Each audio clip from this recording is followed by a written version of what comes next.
The All-Star break for Zion Williamson and the Pelicans playing host to the Oklahoma City Thunder tonight.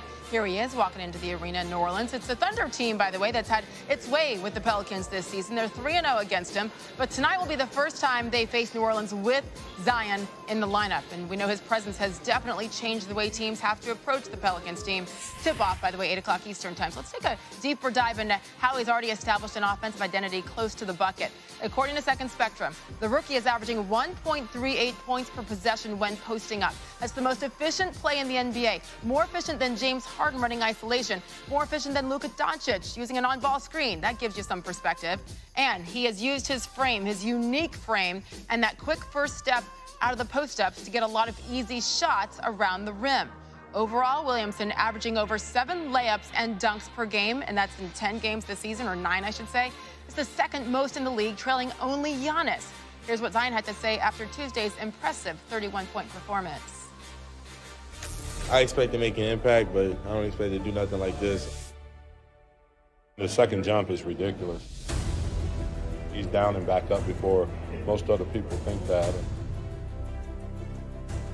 I don't see anybody that can guard him. It's always Zion, Zion, Zion.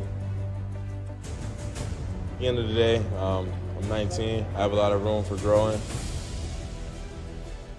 He certainly does. That's the scary part for opposing teams, Tim Legler. Love that kid. What's not to love? Yeah. Ceiling, there is no ceiling right now. This team is 5-4 with them on the floor, and right now they're 5 games back of that 8th and final playoff spot in the Western Conference. From what you've seen right now, how do you like their chances of making the playoffs? You know, I look at this really from a math standpoint. I think the hole might have been too deep. I would probably give them about a 20% chance of making the playoffs, and here's why. Their schedule, if you take a look at it, they play 12 teams that are currently in the playoffs the rest of the way, including 2 against Memphis, the team that they have to catch in 8. In addition to that, though, Sage, they've got 4 other games against San Antonio and Portland, who are in between them and the Memphis Grizzlies. So really, it's 16 playoff games. For me, they'd almost have to run the table against Portland once, twice against Memphis, 3 times they get the Spurs in the last 3 weeks of the season. They almost would have to run the table against anybody in front of them to realistically catch Memphis. Because if Memphis just plays 500 basketball the rest of the way, they're slightly over 500 now, then just do the math. They've got to win 2 out of 3 the rest of the way. That might just be too much. Even though they're playing at a clip right now for the last 2 months, that's better than any rate Memphis has played all season. They're just going to run out of time, I'm afraid, is what it comes down to. Again, playing the Thunder tonight. And by the way, legs back to break down. A 10-time All-Star, by the way, name is Chris Paul, in case you forgot. He's having a very good season in Oklahoma City. People seem to have forgotten. We'll talk about CP3 coming up here on SportsCenter. Also, a note from the All-Star festivities. Devin Booker will replace Dame Lillard in the game and the three-point contest. League made the announcement today after Lillard suffered a strained right groin in last night's loss to Memphis. So Booker, the NBA's 10th leading scorer at over 26 points per game, gets his first trip to the All-Star game, and by the way, the first for the Suns since Steve Nash in 2011-2012. Kevin. Sage ahead. Tiger Woods is on the prowl again. This time, Kevin Negandhi in New York. On a course that has been anything but kind to him. We've got a live report on Tiger from Riviera. You go first. Sage, we're going to start with the Astros exactly 1 month after they fired their GM and their manager following their sign-stealing scandal. They said they were sorry today, but we're still not sure who they apologized to and what exactly they apologized for.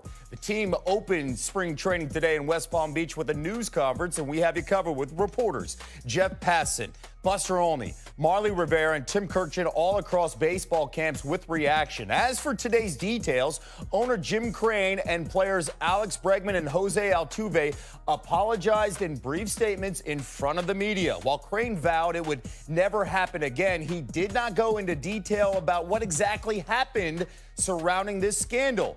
There was one comment that struck a chord with many about the 2017 World Series title.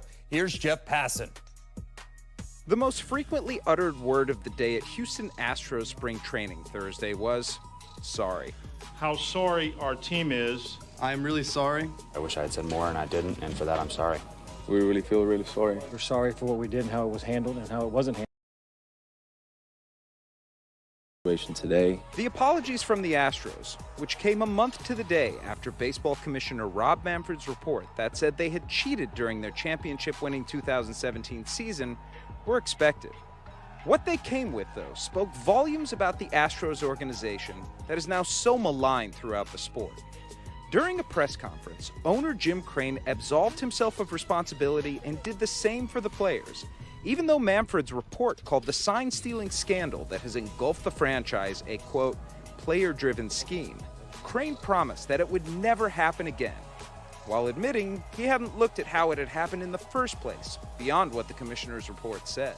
Crane even talked about how the Astros' habitual sign stealing and banging on a trash can to relay the coming pitch to players at bat did not influence their championship. Yankees have had a few comments out there. Our opinion is, that this didn't impact the game. We had a good team. We won the World Series, and we'll leave it at that. 1 minute, 7 seconds later, when pressed on that, he denied saying the words he had just spoken. I didn't say it didn't impact the game. The Astros had hoped to, at least for the time being, put to bed the controversy that has endlessly swirled around them for months. That's not going to happen. They have been the story of baseball. They are the story of baseball. And they will continue to be the story of baseball. With the Astros, Jeff Passan, ESPN. Baseball insider Jeff Passan now joining us from West Palm Beach. Jeff, what purpose did that news conference serve this morning? Well, theoretically, Kevin, the purpose was to come out and try and get back in the good graces of the public after months now of really looking like this championship in 2017 was an ill-gotten gain. The Astros needed to apologize, but the type of apology that they had was not, I think, exactly what the public is looking for. And here's the thing. People down in Houston are going to say, oh, you want them to apologize? They apologized. Isn't that enough? What they didn't do, and what Jim Crane in particular did not do, is come out and say how this is going to be different, how he's going to make sure that this doesn't happen again. Okay, so after that news conference, there was player availability inside the clubhouse, and here's some of the reaction. Once I spent some time there, understood what was happening. I didn't. I wish I had said more. Looking back, I can't go back. I can't reverse my decision. Like I said, I wish I had said more, and I didn't. And for that, I'm sorry. I'm gonna be honest with you. When we first started doing it, it almost felt like it was like an advantage. Everybody was using technology, so it felt like an advantage. But it was definitely wrong. It was definitely wrong, and we should have stopped it at the time. You knew it was wrong? Yeah, it was wrong. It was wrong, and we should have stopped it. Yeah, it was wrong. Do you regret the sign-stealing scheme? I am sorry. I'm remorseful. I regret it. Do you wish that you guys hadn't done it? Yes. All right, back here with Jeff Passan. So what lies ahead for this team after a day full of sorries? After the day full of sorries, Kevin, there is chaos. And look, it was supposed to lay to rest the idea of chaos. The Astros come out, they say they're sorry, they move on with the rest of their season. But I've heard from a number of people around baseball today, from executives to scouts to players, who say they felt like the apologies, in some cases, were disingenuous, and what Crane said in particular came off poorly. And look, this story was going to stick around no matter what. This is the biggest scandal we've seen in baseball since steroids, and this is a world championship that was won while this was going on. And so to think that this is the last we're going to hear of it, not even close. Well, they gave us answers. Instead, now we got more questions. Jeff Passan covering the Astros from West Palm Beach here on SportsCenter. And there's...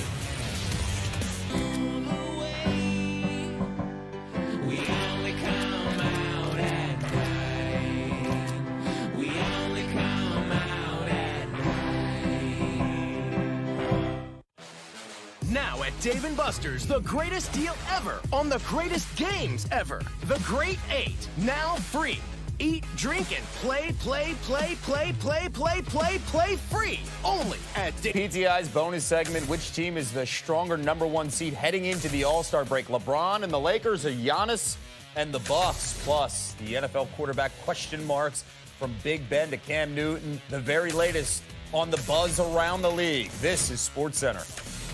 There's much more to come here on the sign-stealing explanations, live from Yankees spring training with new comments from Garrett Cole. Plus, Aroldis Chapman addresses Jose Altuve's walk-off home run. All right, Kevin, this is it. The final game before the